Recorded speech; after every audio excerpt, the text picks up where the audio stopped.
Can you beat PokemonRed with an Eevee? Well, yes, you can. But can you do it with an 0 IV's Eevee?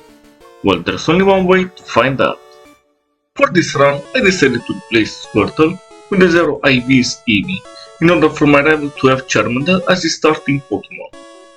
After picking Eevee, of course we can't move an inch from Professor Oak's lab without being stopped by Deer's better than thou rival.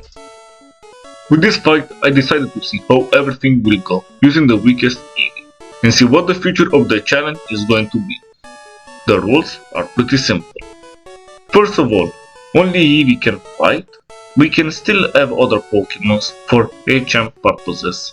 And second of all, we can't use items during the battle. Outside of the battle is okay. As itself, Eevee is not a bad Pokemon compared to any other base Pokemon, but that won't mean that our challenge is going to be easy. With that said, we've managed to beat our rival. After humiliating his grandkid, we decided to be Oak's professional courier and get him his stuff, because why not?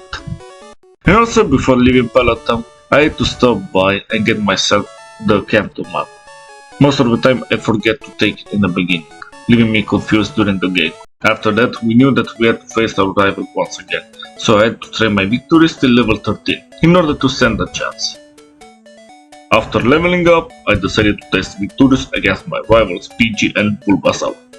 PG held his ground pretty well, but in the end he fainted.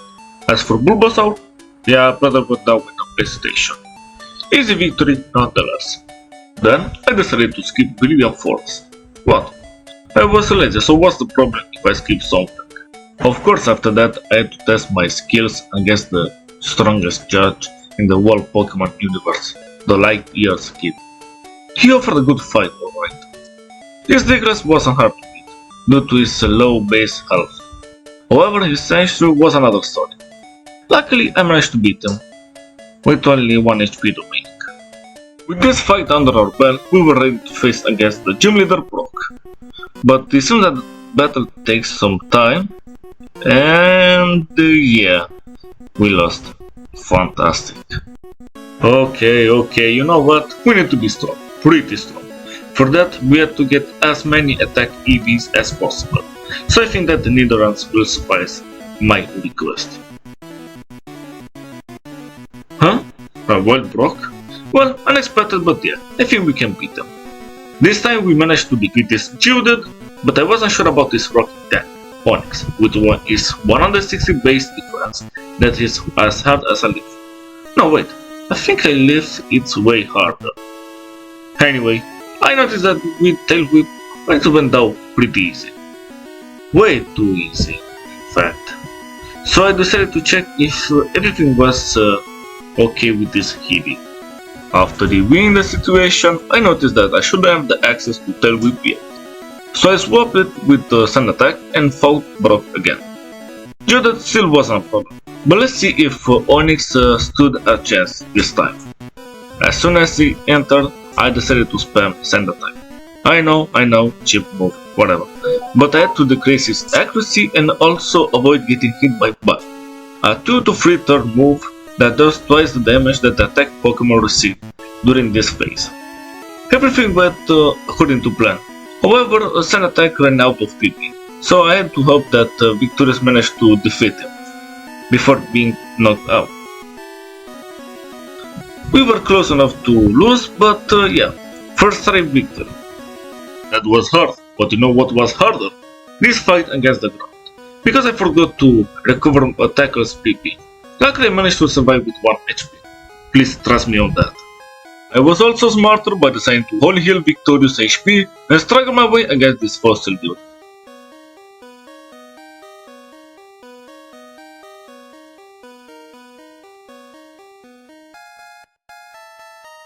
Luckily I managed to win, but I was so close to being defeated again. And also got poisoned. I love my brain. As for my fossil reward, I decided to get a down fossil. I like Kabuto and Kabutops. Yes, I stand my ground about my decision.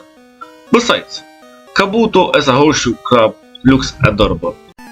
Speaking of water creatures, we faced Misty, Staryu and Starly. Staryu was easy to defeat. However, Starmie, due to its amazing stats, put up a good fight and left us with some spare HP. I hope this won't be a recurring theme about this challenge. Foreshadowing is a narrative device. Since we managed to beat Misty, I decided to jump straight ahead to the next important battle, the one against our rival. I kinda struggled here, but for the right reasons.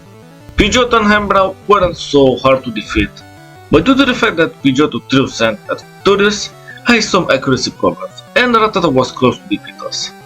As for Bulbasaur, yes, she kept being a pushover. After that, I got the SSN ticket from Bill and decided to be a good Samaritan and give back the Dig TM to this citizen.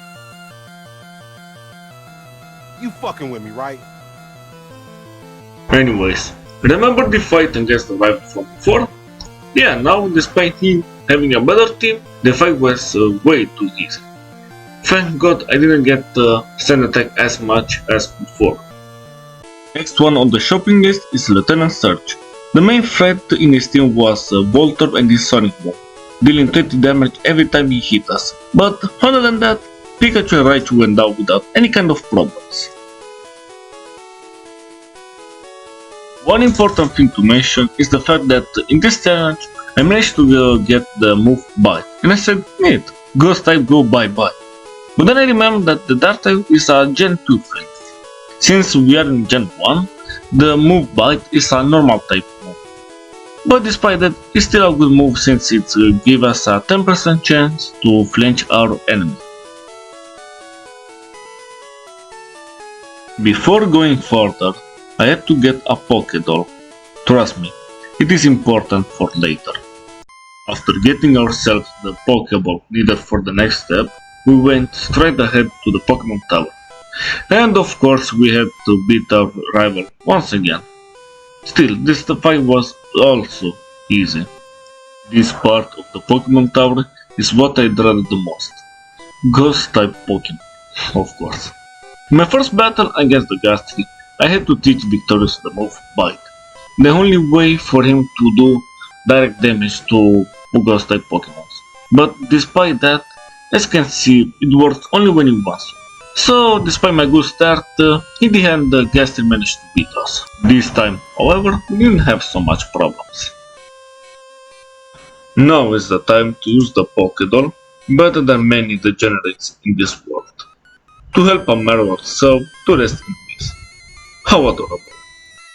After freeing the Marowak soul, I had to save someone else too. So, fast forward in time.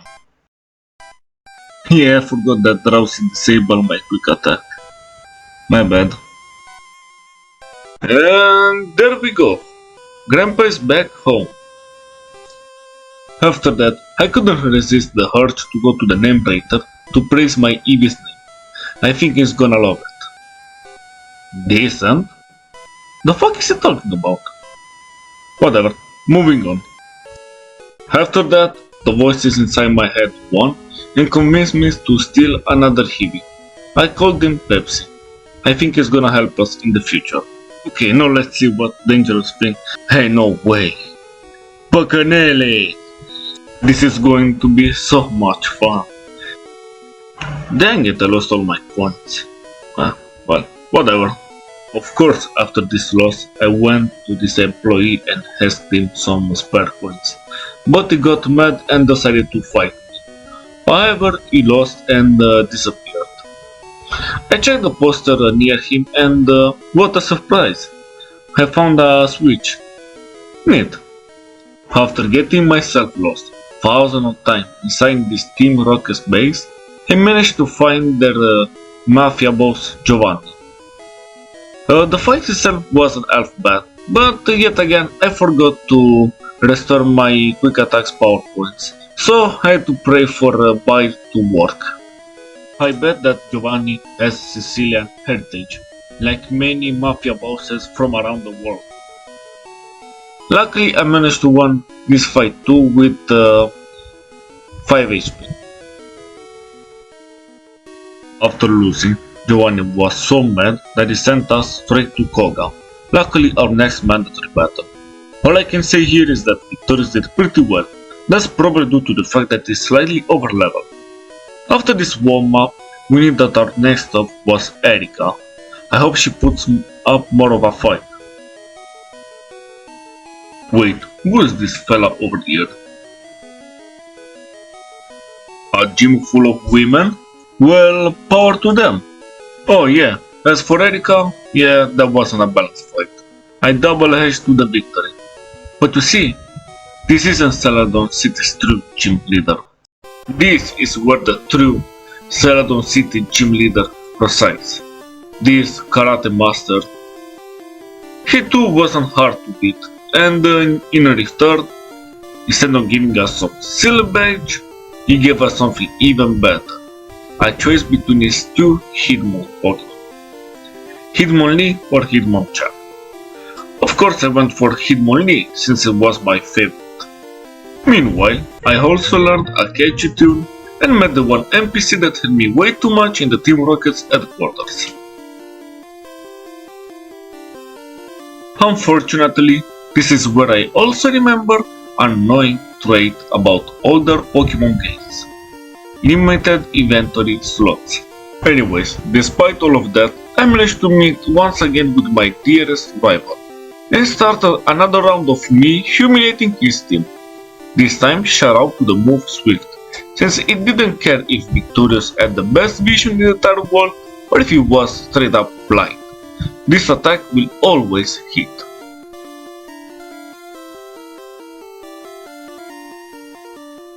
Still, I can say that Victorious didn't suffer any kind of damage during this match. And of course, since the last time that we fought, Giovanni, the Mafia boss, had to intervene once again, but like before, we managed to get ourselves the victory. I'm disappointed in Giovanni's performance, not gonna lie. I hope he gets better. And like the last time, he sent me straight up to the next gym leader, Sabrina, the specialist of Psychic-type Pokemon. Luckily, our normal types moves were good enough to defeat our team with no problem. Hip hip hooray for the normal type. After that, I was bored of walking or cycling to places, so I decided to give myself a flying Pokemon. I think an Articuno is good enough. Well, I just need to use my Master Ball and... Oh right, the inventory is full. Great. Anyways, I had to retreat to get the Master Ball and came back to catch this Articuno. Since we needed a flying type Pokemon, we needed to get him a fitting name, a legendary name. Of course, the name couldn't be any other than Ryanair.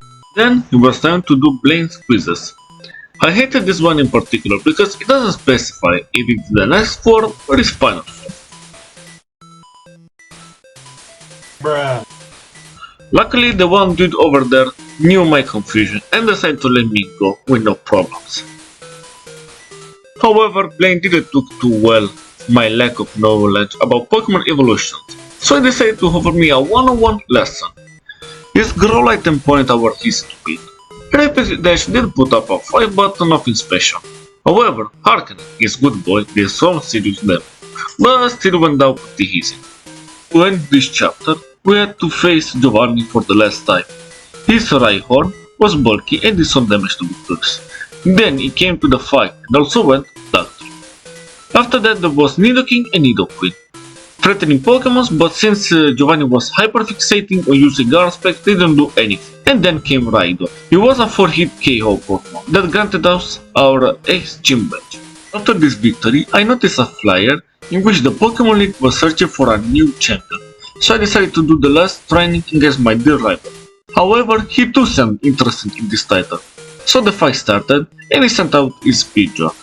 Like in the tradition, it went out easy. His Raiden was next, bulky but manageable to beat. Hubnet Gyarados wanted to show his face before going knockout.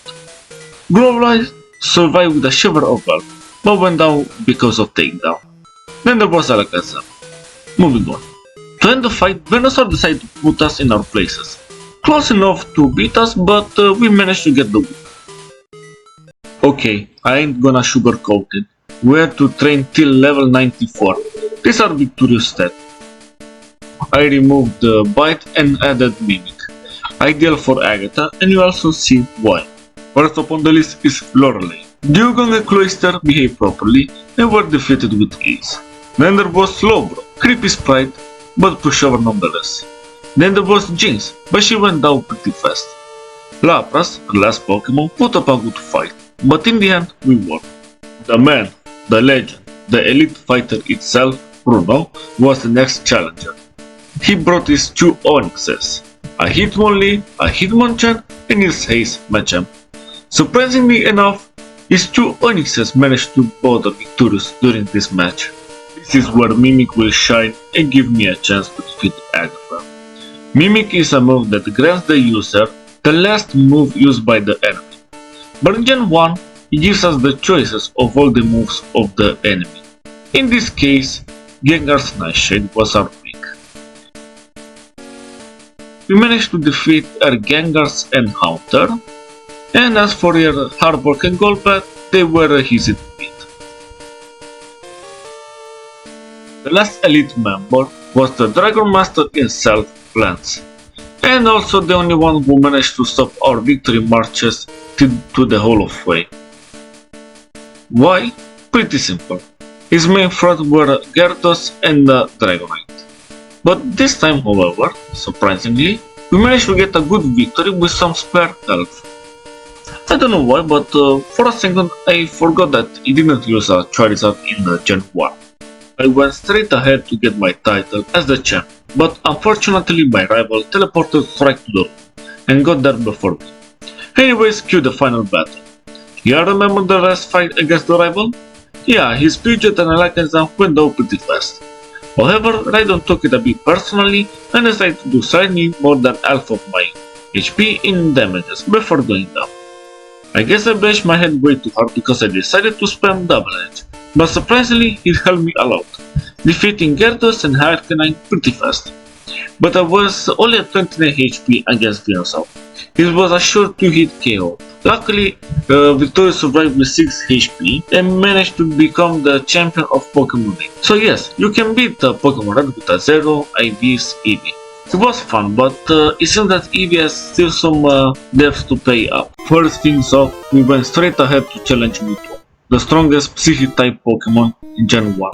As the fight began, Mewtwo showed us that he's a fan of Victorious, since he used Sweet. But with that, Victorious used Double Edge, bringing him to more than a quarter of his HP. Then Mewtwo used Psychic and dealt some noticeable damage, but it was too late since Victorious managed to get the victory against him. I thought that was it, but no. Victorious knew the next steps. Next up was the Glitchmon itself, Mixing No. It was easy, since he lacked any defensive stats.